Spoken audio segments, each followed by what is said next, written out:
For the mother of Henry VIII's son, a Pilgrim's rebellion.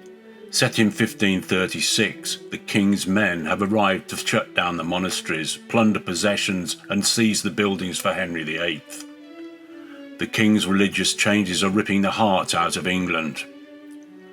Henry's former mistress and the mother of the king's son, Bess Blount, is at the heart of the uprising. She is determined to stop the Reformation in its tracks.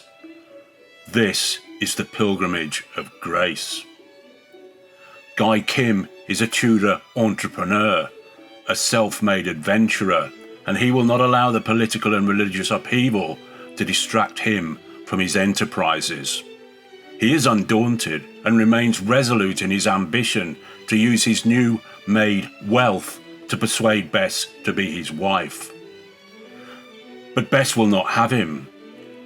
Bess will not have him unless he pledges his support to her, and in the biggest rebellion ever seen, bring down the king, Henry VIII.